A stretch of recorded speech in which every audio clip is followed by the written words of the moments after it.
Who doesn't need more USB ports? Sabrent's USB 3.0 hubs come in multiple sizes to provide an extra 4 ports in a convenient travel-sized form factor, along with their larger, separately powered 7 and even 10 port versions for connecting all your devices. This makes them great companions for notebooks or all-in-one desktops, where plugging in USB devices can sometimes be an anxiety-inducing juggling act.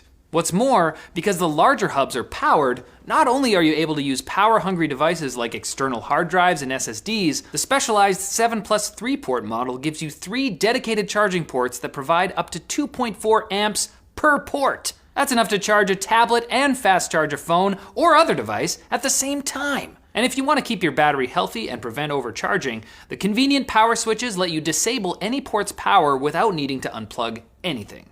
All of Sabrent's USB hubs are compatible with Windows, Linux, and Mac OS, and offer backwards compatibility with USB 2.0 and 1.1 devices, so you don't need to worry about whether or not your device will work once you plug it in.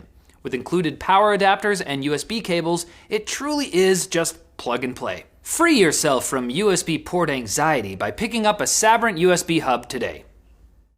Sabrent's USB hubs are plug-and-play devices, meaning you don't need to do anything special to make them work once you plug them in. But if you're having trouble with your USB hub, here are some common fixes for you.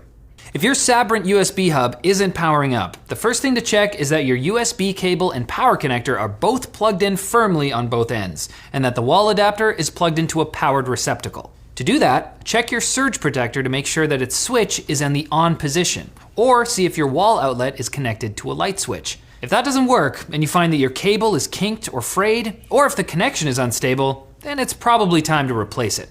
So you've done that, and your Sabrent USB 3.0 hub powers up and shows up on your computer. But when you go to plug something in, the device gets power, but your computer isn't detecting it. In that case, check to make sure you've plugged the device into one of the blue-colored ports on the USB hub and not one of the black ones. On Sabrent USB 3.0 hubs, black ports are for charging only. They provide more power than a regular port, but they're also incapable of talking to the computer. You won't damage anything by plugging it into the wrong port though, so just remove the device from the charging port and move it over to one of the others. Now let's say that you got everything working and you're able to connect devices, but copying files onto an external drive is really slow on the hub, but not when you plug it in directly to the PC. In this case, chances are good that you may have plugged your Sabrent USB 3.0 hub into a USB 2.0 port on your PC. USB is only as fast as the weakest link in the chain, so while your hard drive and USB 3.0 hub are capable of high-speed transfer, a USB 2.0 port will run over 10 times slower overall. On most consumer electronics, you can tell the difference between USB ports by the color of the plastic inside them. If it's a sky blue color, then it's USB 3.1. Boulder blue, and it's USB 3.0.